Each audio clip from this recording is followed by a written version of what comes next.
Unmet expectations are sources of tension in relationships, but also opportunities for growth. I'm Life Coach Spencer. Welcome to my channel. This is a channel about life at work and life at home. Now, I hope my videos will give you some insights or remind you of something, but it's not insights nor reminder that will change your life. Putting them into action will. Today, I will talk about expectation in relationships. Unrealistic expectations put stress in relationships, whether it's working relationships, ordinary friendships, or romantic relationships. This issue is magnified among married couples. Below are some examples of unrealistic expectations in marriages. 1. Your spouse should fulfill your every need. Well, which is unrealistic unless your spouse is an all-knowing, almighty being.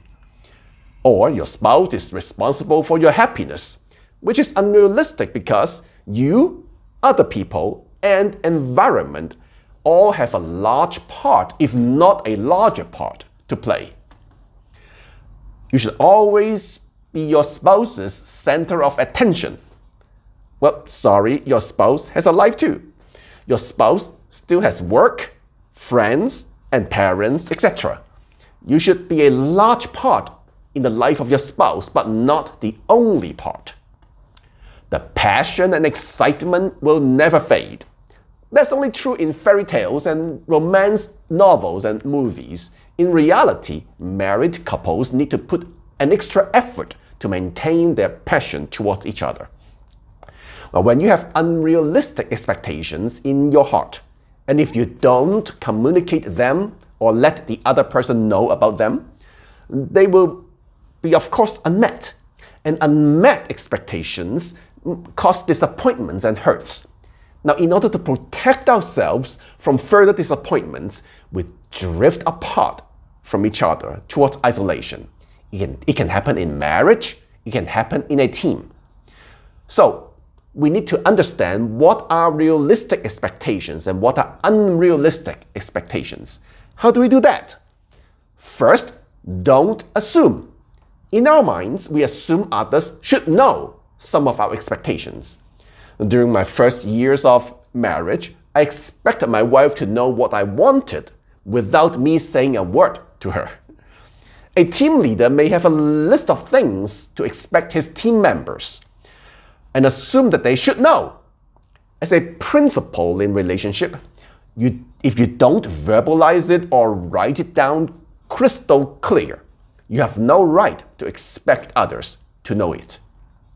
In order to communicate your expectations, you need to find some time in a quiet environment, sit down, calm yourself down, pray if you do so, and write down clearly your expectations. For some people, this may be easier said than done. Now, if we don't even know our own expectations of others, how can others know about them? After you list out all your expectations, sit down with your spouse or with your teammate and talk. Tell them your expectations. Be humble and vulnerable. Ask for their response. When you talk about your expectations, ask, are they realistic? Am I expecting too much or too little? And share how they are important to you and what they will do to you personally. If the expectations are not realistic, ask yourself, where did they come from? You also need to ask them to tell you their expectations of you. Now, if you are a good spouse or a good team leader, they will feel free to give you honest feedbacks. Now, if you do not receive the needed feedback, or things don't change after your talk, you may have a bigger problem. Talk to an ICF certified coach to find out the area you need to grow as a person.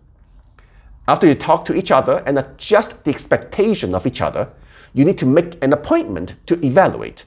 Some expectations may still be too high, some may be too low. And you may realize you missed out some expectations or you need to communicate further. Now, expectation is a strange thing. If it's too high, you will feel disappointed. When it's too low, you feel unsatisfied. When we approach a relationship with low expectations, it's like the relationship will not grow. You need to have a balance between two extremes, like a guitar string. If a guitar string is too tight, it will break. But if it's too loose, it will not make sound.